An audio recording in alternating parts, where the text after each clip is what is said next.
One are ready. I'm really curious where this is going to fall into place. Atlantis Leviathans having that first pick option, though, could put a little bit more pressure on them. I think one thing we've been noticing, or that I've been noticing at least from these teams in the SPLJ MAC, is they've been leaving open more than just one power pick. We've been seeing a lot of these Gilgameshes, Osiris, Artemis kind of slip through the cracks as well. And I think that when you think about the side lanes in general, I mean, Cyclone Spin up against Zapman, you've got Yarkord up against the likes of Benji. It is definitely going to be a bloodbath, I would assume, from those side lanes. I love the immediate response here from the Leviathans. They're going to ban away the Ares that Aurora has been playing consistently in his last couple of sets. Meanwhile, the Titans will just take the safe and standard bans. Tiamat taken away, Hell in response for the Leviathans because of just how flexible and, as much as I hate saying it, just how dang good this god is. They got to take it off the table. Can't let it fall into Paul's hands. In response, the Titans will also take away the Artemis, who has been a very hot topic and a very big pick for the Hunter role. It's just so problematic at the competitive level of play to try and create any sort of proactive movements with team fights and objective play when you're constantly having to worry in the back of your mind, okay, is there going to be a team sustain? Because just having that ability to back off, teams are not going to compromise themselves at a professional, or at least not at this level. If the fight does not look clean, 9 times out of 10, you're not going to see these players go for it. So Titans taking the appropriate measures so far. A couple of shots headed towards the dual lane, but wow, that Raijin, like we were just talking about, he has been a star factor for Shinto. Undefeated record, like you said, and finds his way in Shito's hands here yet again. I think these are probably the only two teams that would even square up against each other where this Raijin would be a first pick. Any other team, they might ban it, they might let it go through, but with these two players, instantly first pick, first ban worthy. Raijin picked up by the Leviathans. Meanwhile, they do ban the Odin for their final one. Yemoja banned away. Almost slipped through there. Almost forgot about Yemoja because of how much we talked about the mid laners, but you can't let Wrong Yu have that Guardian. And in response, the Titans will pick up a big 2 picks, Cerberus and Osiris. A lot of dive already coming through from this Titans frontline factor. And again, the Osiris not even a guarantee as a designated pick for that jungle or the solo lane. I think it could really go either direction here currently. So Titans going to get a chance to see what the Leviathans are going to opt for in response. And with Gilgamesh being locked in, leaning a little bit more towards Benitham for that god pick selection. I know that the Leviathans definitely have some strong flexibility between Yarkor and Vrongyu in terms of Gilgamesh's pressure force presence, but Leviathans, they know the Titans have some frontline established, might as well respond in suit. You know, it's kind of wild to think when midseason popped around and Vampiric Shroud got a nice little buff, everybody's like, oh, Vamp Shroud is good. Maybe we'll see more Guardian solos. And we did see more Guardian solos, but they don't really care about the Vampiric Shroud. Just the natural base stats alone of these gods seem to be good enough for it. The level of control that they can bring, and Cerberus has been probably the biggest pick of these Guardian solos as of recent. Leviathans respond with a Fafnir to round out at least their support over there for Wrong Yu. Meanwhile, Chernobog picked up on the side of the Titans. Cerberus almost feeling like his own carry at the same time as being that frontlining factor, because he just deals so much damage, and sometimes you don't even need a whole lot of power to boot just because he has that protection strip away in his kit. When you combine that alongside the likes of an Osiris and now the Chernobog here, Titans definitely looking like a heavy chase composition so far, and putting a lot of pressure now onto Zapman in terms of Zap's survivability options. Could possibly see the Hachiman in response here, though, from Zap being one of the hunters that has that auto attack speed stim in the kit to prioritize off of the bow build. But based off how he was gassing that Stuart itemization choices in the first set, I'm basically expecting Zapman to run something a little similar here. Double Hunter ban coming from the Titans, taking Rom and Heimdall as mentioned. And the Fenrir, I like the Fenrir ban here. Doesn't matter if the Osiris is picked up. That can still have so much flexibility between it and the Cerberus, between a solo or support Cerberus, between a jungle and a solo Osiris. I like the Fenrir here because Aurora is known to run that god as a support more often than not for this team. So taking that away, I like the ban for the Morgan Le Fay, and they're going to give Paul the Morgan, one of his world champion running gods, finally back in the hands of Paul. And just to elaborate one step further, what you're saying about that Fenrir ban, I'm not totally sold that this Cerberus is intended for Aurora just yet either. Keep in mind that this is definitely something that Benji could certainly pilot in that solo lane. We've been seeing a lot of rise in terms of Cerberus solo lane prevalence for these teams in the SPL, but Paul, if you can't have Raijin directly, he's going to go for the next best thing. Morrigan, so he'll have the opportunity, at the very least, to look for that Changeling transformation into the Raijin if he wants to introduce a Tycho Drums or the Percussive Storm, all those benefits that a Raijin introduces in terms of burst for team fighting aspects. Or he could possibly even look for a double global, double Osiris result. Even the double Cerberus could be very difficult for the Leviathan's current composition to deal with. Cucullin, the final draft for the Leviathans, going over to Hardcore for the solo lane. That's kind of been his go-to. Ever since Hardcore went back to solo, that's just the god that they give him. And it's not just because it's... at first it was kind of seen as kind of maybe just a crutch pick. You're getting back into solo. What's a great god for solo? Cucullin. He's safe. He's got good damage. He's got good control. But Hardcore, this is a whole different beast to tackle with as Cucullin. Since we've got to watch Pele be played, and of course a lot of the players that I'm thinking of that specifically piloted Lasber comes to my mind, Sam comes to my mind immediately.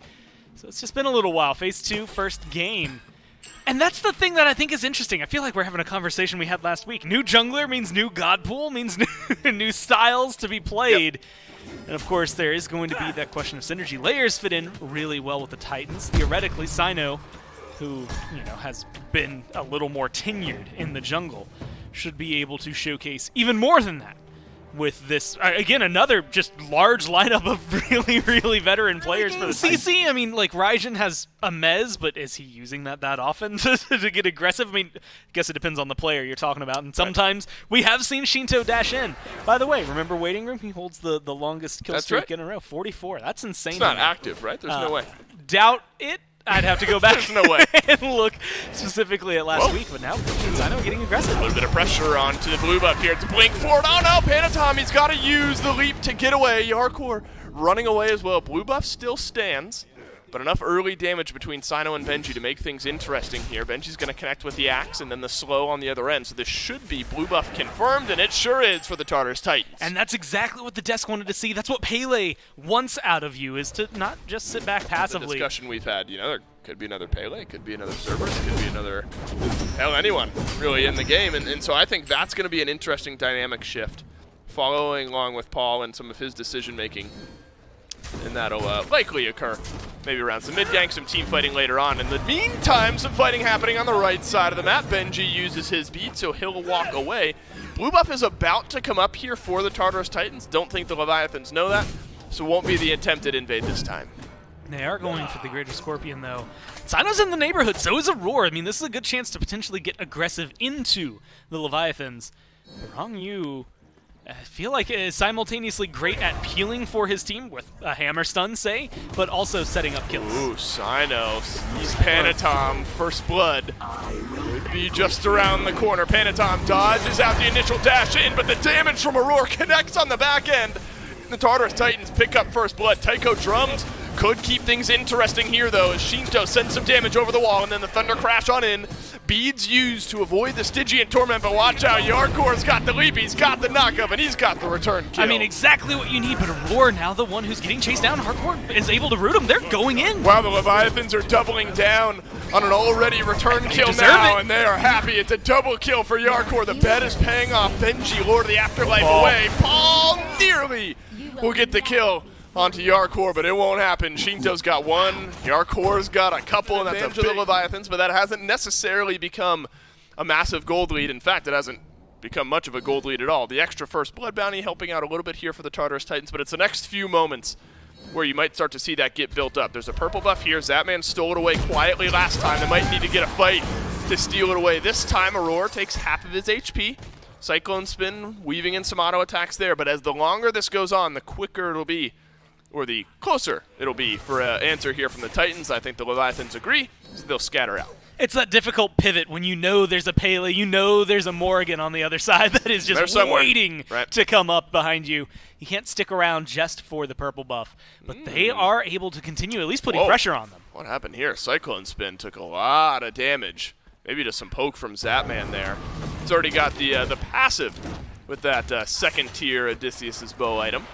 So that feels pretty good. Now it's a jump on in from Panatom. Sino dodges out a little bit. The slow connects, but it's not slow enough to get the kill. But Aurora, unfortunately, won't get out. Zapman drives in the final nail, and Aurora goes down. The Leviathans, they invade the purple buff. Don't think they got it. Sino, and you just put another kill onto one of those two. So you're setting yourself up for more victory if you're the Leviathans.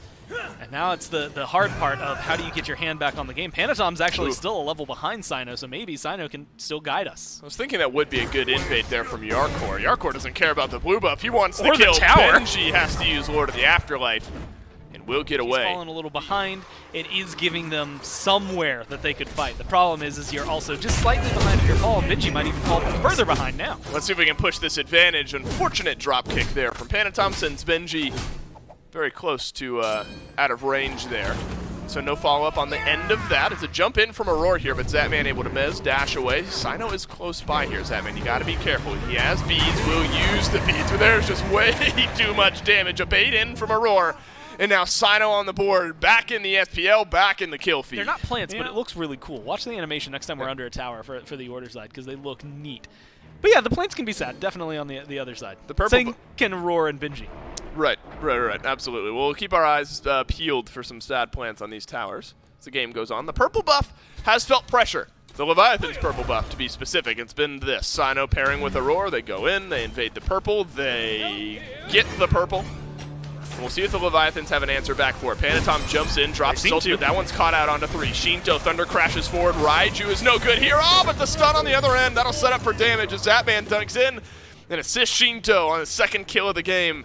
Now that Charon's coin starting to stack. That's a perfect time to fight because look, Soul Gem got picked up. Spear of the Magus is already there. A few stacks on the Charon's coin. So Shinto hit a big power spike. I mean, not only a big power spike, but admittedly, you lose your purple to get a kill. I mean, it feels like it's worthwhile overall. And so they're going to be able to walk away a little happier. But it's still the pressure. I mean, Sino's over here. Paul's making a pretty big rotation.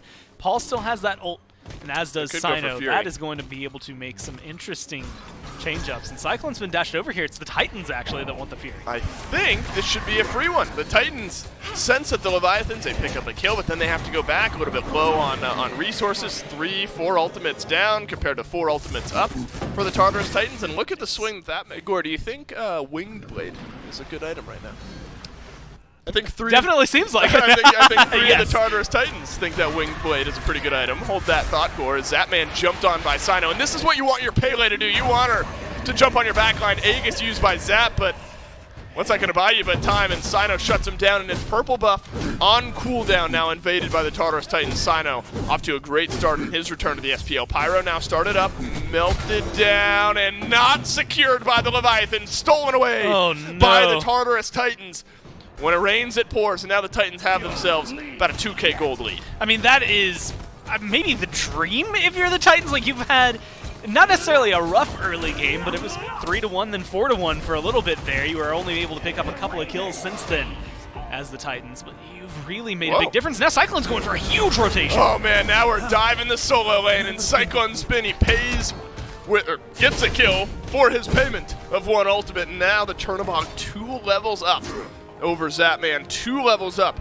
Sino's going to be there. And so it's another invade. Zapman, of course, cannot walk forward. Now it's fight around Shinto. He's still hit that power spike, but not strong enough to avoid the stun. And then Sino, right on the other side, reads the Thunder Crash, dives in, gets the kill onto Shinto, but now locked in place. And Zapman plus tower equals death for Sino. Oh my God. Zapman locked into place as well. So Cyclone Spin makes this a 2-for-1 trade. Paul makes it a 3-for-1, and the Tartarus Titans rolling forward. And just being able to get aggressive, I mean, you can zone out the other two pretty easily. Yes, they have some damage, but not enough to get to the backline. I mean, maybe kill Aurora because his health bar is so low, but no. That's just good engage, good rotation. Great equalizer. Specifically, as you had highlighted, Sino was on the purple buff, rotates over to mid, waits for the Thunder Crash into the tower, then goes in with the ult, and gets themselves set up perfectly for a couple of kills. Unfortunately falls to the tower, but it doesn't matter because the rest of the team gets that and then some with this FG. The great equalizer, Gore. This is not equalized the game at all. It's only the great equalizer for one team right now. If he ever will be. But this Pele, even though it's a notch on the Titans, the damage just feels like it's stuck. Sino's just kind of sat on Zapman. They put this Apollo behind. Zapman's died 3 times compared to the rest of the team's 4. And that feels pretty good. Big lead built up on the left. As well, her ult is just so good at that. I also like to think of it, like the Fire Giant, especially the first Fire Giant buff, is such a good heat check. What were you able to get out? Magus, Soul Gem, and a fully completed Soul Reaver here. You can't count this Raijin out. No, his damage is still going to be insane. But count the FG out, damage, I was going to say, has to be somewhere where you can feel it. Okay. This feels base racy to me. I mean, Cyclone right now up in the air. Cyno's going to be able to see him as well.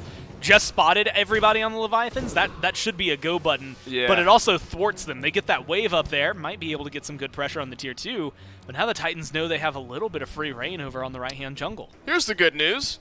We already have exposed Phoenixes in mid and right because of the great Fire Giant we utilized earlier on. So left lane, that can come later, especially if we get some kills on the Leviathans and we just rotate over and use the front line to tank it up. Draugr buff is there, but how long will it matter? Cyno blinks forward, looks for Zapman, but Zapman slides on away. Watch out, the Pele's taking a lot of damage, and all of it's from Shinto. We wondered when the Raijin would show up, and the answer is now. I mean, that's the Pele giveth, Pele taken away, and now Aurora's going to get caught out. You were just talking about the Raijin, and he pops off exactly when they need it. A good defense, although they don't get Cyclone Spin, so there's still some push power on the side of the Titans. Wow. That is how you defend if you're the Leviathans. In general, and that's why Phoenix defenses can be interesting, because that's a blink in from Cyno. Yeah. You find Zapman. Zapman just slides away. Look, Zapman's got both of his actives online. So does Shinto. Siege of Phoenix, like we have too much time and simultaneously not enough time. This minion wave on right should help, but it's going to be colliding with a little under a minute left, maybe just a little over by the time it gets there. And so Cyclone Spin is going to be crucial to try and knock down this Phoenix. You are 10k gold in the lead, but you were 12k when the FG buff started, so the Tartarus Titans down a couple thousand gold. Stun onto Panatom keeps things even here for Benji. Last couple sets of beads coming back online for the Titans. 5 seconds on Cynos, 10 seconds on Aurora's. Everyone fully stocked up on actives for the Leviathans. Full strength fight. Aurora knocked against the wall, uses the Stygian Torment, but Panatom's got the damage, and so does Shinto. We've already seen this story before.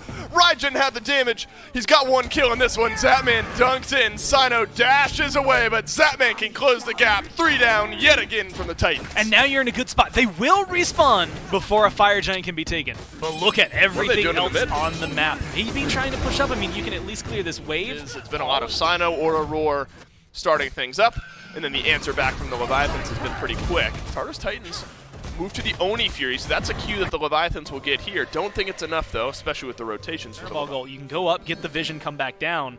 Similar to what we see people when they play Nuwa. That's the same style, where the idea is just show me where they're at and show me what we have to work with. And right here, they'll see Zap on the left-hand side. He can make a fast rotation, but nowhere near as fast as Cyclone. Zapman's going back to base. So Zapman only dealt with the Oni wave. The regular wave will crash where it is and is actually going to push out a little bit here for the Leviathans. Aurora blinks into the back. Shinto, we use the Taiko drums. And look at the sustain that keeps Raijin in the fight. And Shinto puts down Cyno. Cyclone Spin has used his ultimate here as well. Oh no! Dueling out with the mid laner. And Cyclone Spin wins this one. But in the meantime, the Tartarus Titans, they've lost 2. They've lost 3. And the Leviathans roar back in this game. It's Benji alone with Paul. And it might be Paul all alone before long. I mean, Paul has nowhere to go and help in this engagement. Benji's going to be gone before he can rotate in, and now he might have just gotten spotted out. Luckily, that invisibility is there. They'll see the clone. They know he's Paul somewhere didn't get to use his ult in the neighborhood. Didn't get to use his ult. I mean, Cyclone didn't get to use his relics. That was a great play from Shinto, being able to turn that around. I want to say a great play from Cyclone to go in onto Shinto, but he just barely was able to get that kill. Can Paul make a big play here and steal away the FG? No. Panatom is going to have something to say about it. 20 seconds left on Shinto's respawn. A little bit long to delay here. Paul finally uses his ult. Turns into Osiris. Stay alive a little bit longer, but then Panatom times it well. The re-engage, my goodness. Both actives used, both actives time out, and so does his life. And Panatom staggers out. That's a big stagger. 1 minute on Paul. I mean, a whole minute that you have no mid laner at least to deal with. Admittedly, you get his beads, you get his Aegis, you get his ult. If Paul had lived there, he would have felt as though he was still a kind of ghost in the machine, not able to maybe clap back as much as he would like. And they invested a lot in that fight, and most notably, Panatom drops his ult more recently than the rest of the team, but It's a 4v5 for another 30 seconds. I've been talking for 30 seconds. They still have plenty of time to fight as a 4v5. Could be an easier fight for Sino if he's able to make something like this work. Gets his bubble pop, so the free CC immunity not there. Frenzy used. Wrong you, the only one in the Stygian Torment, will leap right on away. He's taking some good damage here, but Yarkor gets stunned beneath the Phoenix. The last bit of damage finds its way in. And that's all the Leviathans wanted, so they'll walk their way away. If he can either get to Zap, get to Shinto, either one I would consider a win, but Zap maybe more so since he has that EFG buff. As long as you go 1 for 1, it's a big win. The problem is the Leviathans aren't letting you get the 1. Conversely, Panatom has felt great in these last few fights. This kind of hybrid build from the Gilgamesh has been really, really chunky. Wrong you. He transforms in a bit of a tough spot, takes almost all of his health and damage. And now the dive in from the Tartarus Titans. Wrong you lives on. Sino's got something to say about it though, but so does Shinto, who ends up getting traded out by Paul. Now Panatom low health in the backline. Is the Phoenix defense gone right, and the Tartarus Titans will at least get 2 members of the Leviathans. Oh, but the re-engage from Yarkor can set up Zapman. There's big damage onto all the Titans here. Can the Apollo make the play? The answer's no. All right, look, we're going to see, is this season 0 Zapman who's about to dash in on a bunch of low health bars? No, he's going to play the way he needs to. Fall back with Dave. They get 1 for 4. Gordon, we're about to go for an hour. 30 seconds? You have plenty of time to flex that. Although Cyclone spotted. Cyclone, look, and his ult's not going to get him out of here. It's just going to save his life for a second. Oh, yeah, wait a second. Where's Zapman going to go here? Where does Cyclone spin? I think he's waiting for him to come back down. Drop back down. Yarkor gets the knock-up, and it's the solo pick on the Cyclone spin, but in the meantime, the Tartarus Titans on the Enhanced Fire Giant, and they secure the Enhanced Fire Giant, but Zapman, he's alone in the back. And he's doing it! He's got a kill, but it's immediately traded out. But the Leviathans have got what they came for. They get 3 picks. They only lose Zapman in return. Now Benji and Aurora, the healthiest members on the Titans, locked into the tier 2 towers. A thunder crash forward from Shinto, and the Taiko drums taunt them back to death. I mean, Aurora just barely staying alive through that one. Taken down. Benji versus the world. Yeah, and I think the world's going to stand a little bit taller after this one, Gourmizer. 4 members of the Leviathans will see to it that we don't go an hour long. It's the pick on the Cyclone, and then the rotation in from Zapman at the end closes out game number 1 here. Benji will have a little something to say about it, but before long, the Leviathans will fell this Titan. They'll move us on to a game 2. That is one of those interesting conversations that you have to flip the script. This Titan better fall sometime soon. It's going to fall, don't worry. And it will. Benji, look, there's some low health bars there. Give him 5 more seconds. He's maybe making something happen. Sino as well underneath that right side. Phoenix went for an incredibly aggressive attempt, I think, to isolate and pick Zapman out of the mix immediately, but just turned and burned to the fullest extent here by the Leviathans. And granted, it wasn't necessarily all, smooth sailing for the Leviathans after that defense on that right side. Phoenix, they did have a couple of hiccups along the way, I think, for closing this one out around the 40-minute mark, but it definitely says a lot that a team can still hold on despite being at that much of a goal deficit. And even going into probably the first Phoenix Siege that had happened, Shinto was sitting almost at the bottom of the player damage chart on this Raijin. He really didn't have anything going for him or his team. They were behind so far, he couldn't get any fights, and then slowly started escalating and pushing himself further up the damage chart and making a huge impact. And that's just why you've got to ban this guy. This guy is disgusting on this Raijin. You have to ban it at this point, especially when, again, we're looking at an undefeated Raijin. I joked about it before we jumped here, and it was a case of, man, all the casters, we had our predictions. We said the Leviathans. I was less worried for the Leviathans losing bans. Those are ready for you. I'm in the same boat where I like the idea of the Pele. It worked out well for him to start, but by the end of the game, it felt like Pele's role had kind of been all over the place. There wasn't a single target that this Pele could really lock down. There wasn't a single person that Sino could really harass just because they felt like they did way more damage back to Sino. Yeah, I mean, that one clip that was just highlighted there for Shinto, he killed Sino with a lone Taiko drums. When you're dying to one ultimate ability out of the mage, it is definitely a problematic factor here. And the Titans, they've had enough of Shinto on this Raijin. They don't even want to take it for Paul. Instead, they'll ban it outright, followed up with the Tiamat. Wouldn't be surprised if we see another Artemis Yamoja focus here from either the Leviathans or the Titans, but either way, Shinto's going to have to draw it up with something else. Yeah, there's a lot on the line for both of these teams as far as the picks and pans go. Like you mentioned and highlighted, the Raijin and Tiamat already taken away, Yamoja as well for the Leviathans, banning that away from the Titans, making sure that Aurora can't get his hands on that god. I mean, even though Rongyu does have a fantastic Yamoja, they know that Rongyu's Yamoja is good, and they're not going to let him have it, especially if Aurora can play that god as well. You do see the Ymir banned away by the Titans.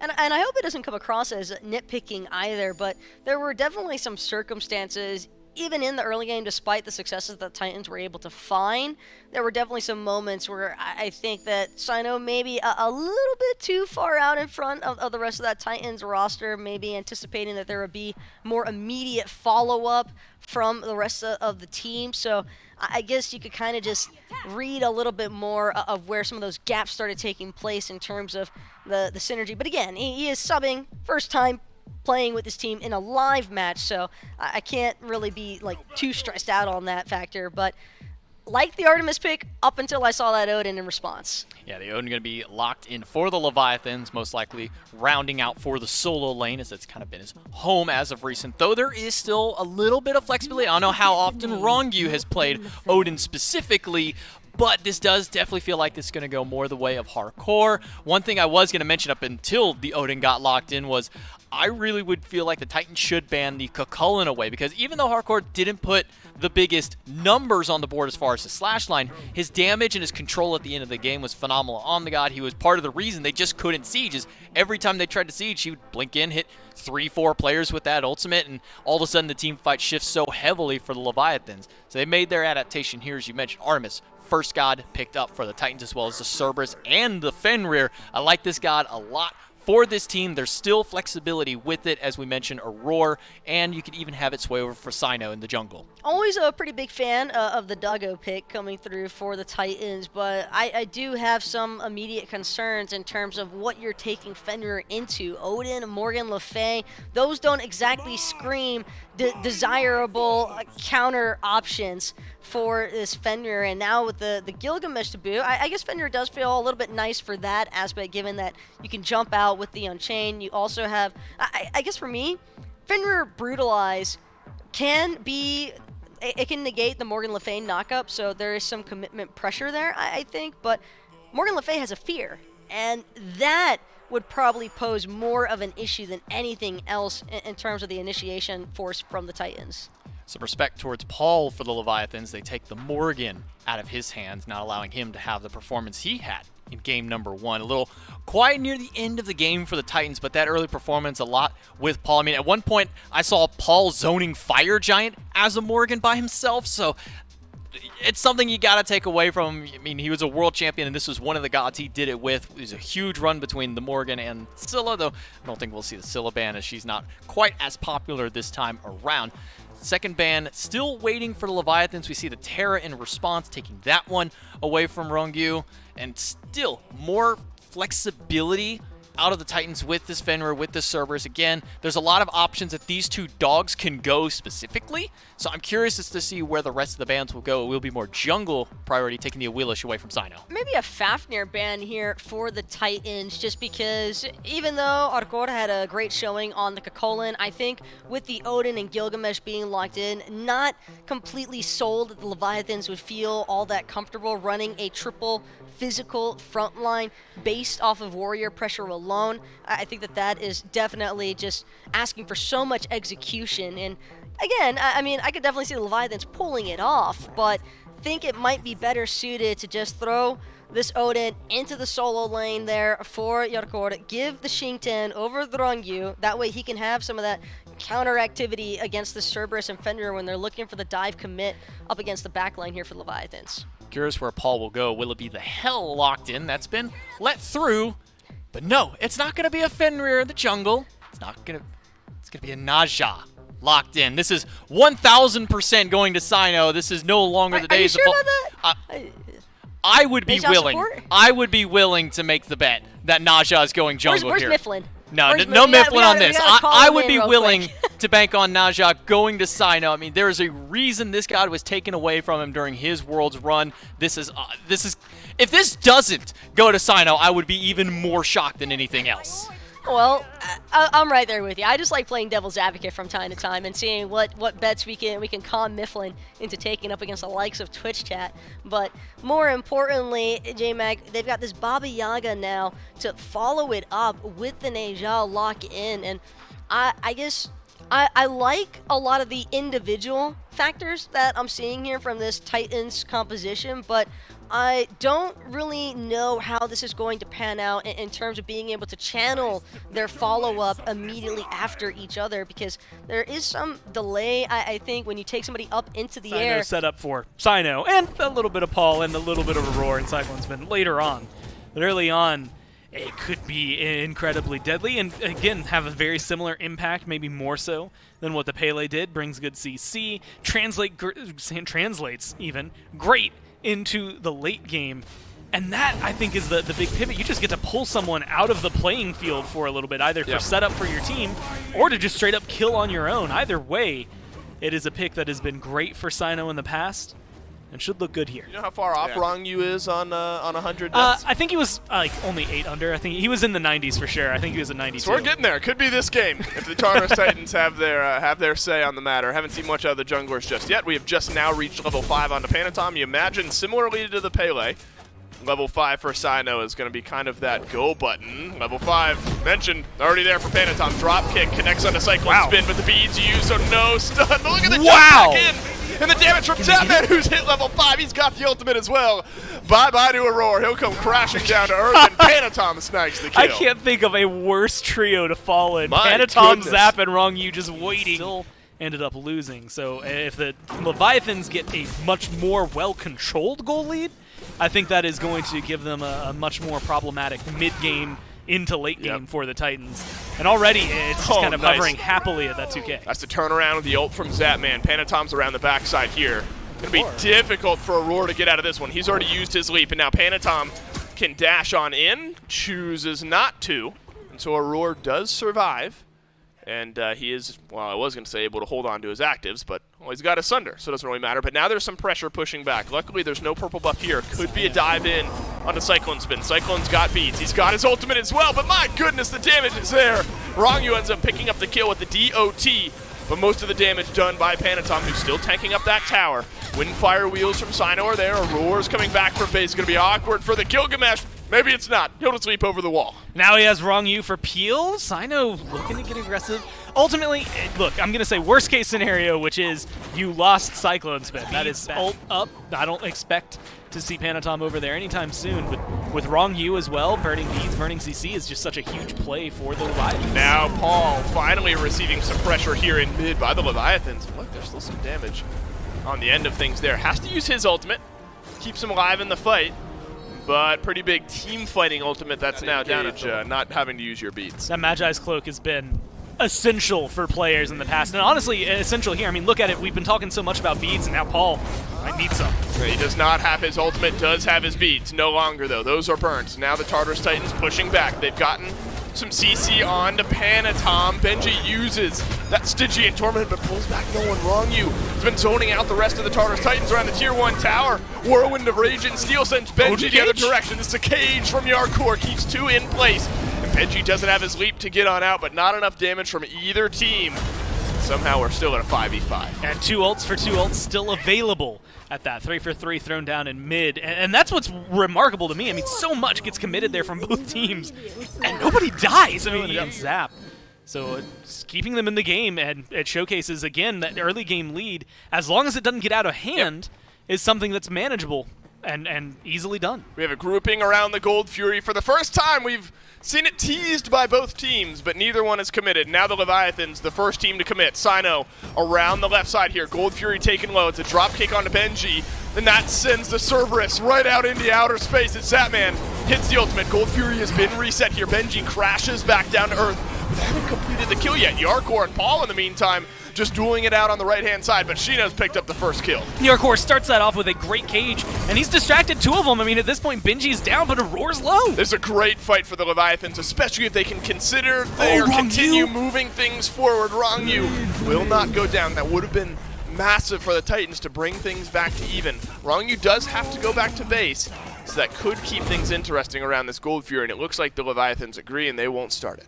I mean, it's just enough on the other side. Well, maybe Hardcore has a different question. He's going for Cyclone. Whoa, that's big damage on a Cyclone Spin, but Cyclone Spin lives on.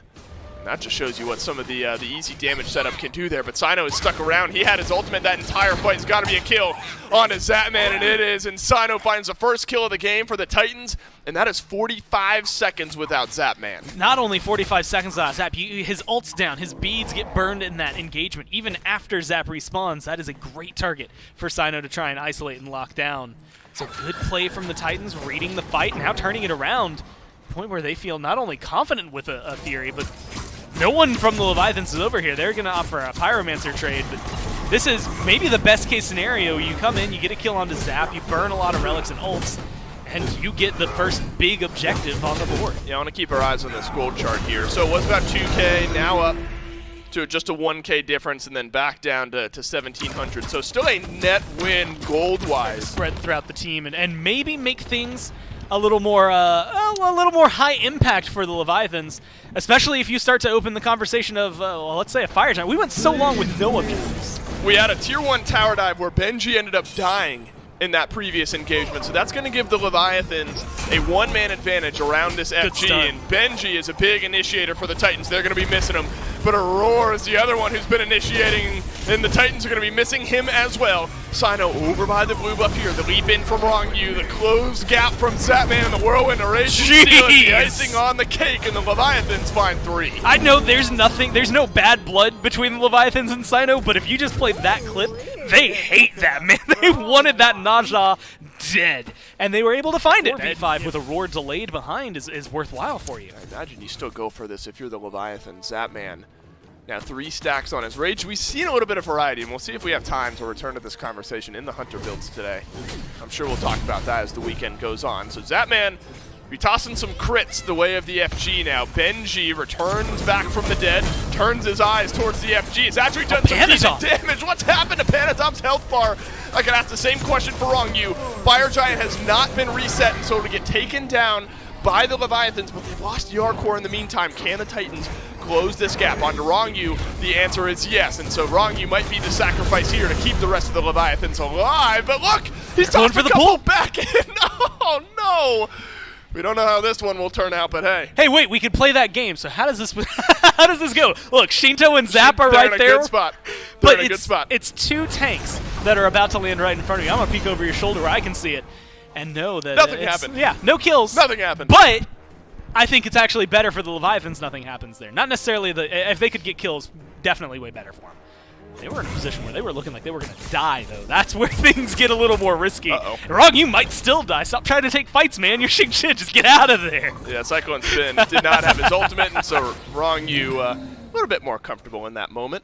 And so in a weird turn of events, the team that takes down the FG lost somebody, and so they're making that CC stick and then getting the damage in there as well. And that's certainly not easy into the draft that the Leviathans have. They had got that Oni Fury, so now those minions are making things even more difficult because they're able to plow down through waves and waves. And they're grouping up as 5. This could be all onto the Leviathans. Stun onto Benji, and half of his health is gone. A cage keeps Aurora right where he is, but he's going to jump right on out of it. This is where the Baba Yaga can spread out some damage, but not if the rest of the Leviathans jump in. Caledonian Boar stuns up a couple members of the Leviathans, and Whirlwind of Rage and Steel serves up Benji on a silver platter. Will they even get a kill on Rongyu? Zapman wags his finger and says no way, and this is dire straits now for the Titans. You got Cyno and Cyclone Spin on the defense. Oh, Cyno goes in. He's going to get one, but is he going to be able to get away with it? The Leviathans outrageously, exclamation point on the end, say no. But that is a good pullback. You get rid of the Hunter, you get with the Fire Giant. You should be able to at least get a Phoenix. Look, there's 30 seconds left. This feels like it could be an input. Could be. Half HP on everyone from the Leviathans. No ultimate, no beads for Cyclone Spin. A Hunter Paul's is going to have to get it done. Paul is up in 15 seconds, Gore. Not 16, just kidding. You said it at the right time. And the Leviathans realize that, and they don't want to roll the dice. They'll take mid Phoenix, and they'll back off. If they have kills on this Xing Qin, normally reserved to being passive sometimes in the solo lane, and I think we've seen anything but from the Leviathan support. Some of Rongyu's ults have been just life-changing for the Leviathans. I mean, there's been a couple of times where he's got maybe 1 or 2 members, but a lot of them have been good peel and good setup simultaneously for the team. Wow, really, we're doing this. All right, Tartarus Titans deal some damage into the FG. Roar has to leap away. Benji has just been under so much pressure this game. 0-3-1 on this Cerberus score. I have just not seen Benji comfortable yet. It feels like is an Artemis. They are not able to withstand the same onslaught from the Leviathans, and Benji's not there. You bring up Roar. I don't know if I've seen a single Ragnarok onto anyone on the Leviathans this game. Beads and the CC bubbles and all that is just... It's making it too hard. It's made Aurora have to really think hard about where he wants to engage. And you know, you think of Ragnarok as a, I'm delivering you a kill on a silver platter. Haven't seen it yet this game. Maybe here in this FG fight we will. Not yet enhanced. That's going to come in 50 seconds if we can wait that long. Benji goes in, loses half of his HP, and now Yarkor has dropped the cage. Oh my god! And Sino go to the grave is the answer. Whirlwind of Rage and Steel keeps Cyclone Spin right where he's at. No beads, no Aegis, no chance. There's an ultimate from Zapman on the back of this fight as well. And that'll send Cerberus crashing right back down to Earth, and the damage will follow on the back end. And Gore the Leviathans, I think, have now done enough. And a nice little Soul Gem proc there to get the Leviathans a little more health to fight with. Yarkor does not care about anything in the world. He's chasing Paul into the Titan room. I mean, this is a team that is showing some dominance this time around, and it's a Roar, it's Paul versus the world. I say GG. I said that last time, too. I know, you said that last time, and similar to last time, the world is looking pretty strong right now. Titan under attack. Oh, drop kicked against the pillar and no chance to defend, as the Aegis will just delay things further. It's the D aside at the end of the day. 30 minutes in, the Leviathans will end the set. Take it a little quicker, and honestly, look and replay that last fight if you want to see why the Leviathans are so dominant. I know, yeah, no, there's not. I was gonna give them. I was gonna give them the credence, right? This wasn't all just over. It wasn't just a bad set. It was good matches through and through for them. They had strong performances in game one. Just game two, they just couldn't really stand up to the test against the Leviathans. Just too consistent of a team more than anything else. And I think a lot of it, as you mentioned, coming down to the fact of you have a Xingqian and an Odin running at you. What more can you really do against that? Oh, and by the way, there's also a Gilgamesh. That front line just seems unstoppable out of Leviathans. The Titans could just never get the ball rolling. I just would never want to be Neja in that situation, No. J-Mac. I have to say it. I mean, granted, the Xingqian came after the fact, I do believe, but even whether or not the Xingqian was locked in prior to or not, I think even the Odin alone would be enough of a persuasive factor for some other junglers to maybe want to look elsewhere in terms of their pressure pick. But do respect Sino for just trying to run it through on a signature god. Think that was just, comfort can play best at times, especially when you're in a more unfamiliar environment. And while he might be able to get along with this squad outside of the game, in the actual team play aspect, it just seemed as though the draft was more the issue than anything else. I think individually speaking, all of these players certainly strong contenders. Mid-laners pick here because it just did so well for them. And looking into the schedule ahead, we do have the Camelot Kings and the Valkyries tomorrow, Jade Dragons and Oni Warriors as well. Following up on Saturday, Solar Scarabs, Oni Warriors, and Leviathans versus Kings, the big matchup for them, and one of the ones I think a lot of players are going to be looking towards this weekend. Certainly one of the sets that I'm looking forward to most here at J-Mac for this weekend's debut of the SPL, and more importantly, Atlantis Leviathans, they find themselves tied up here, I believe, with the Camelot Kings now with that set victory. So, or excuse me, not the Camelot Kings, with the Tartarus Titans. That's where they're trying to get that breakaway lead going through that establishment factor.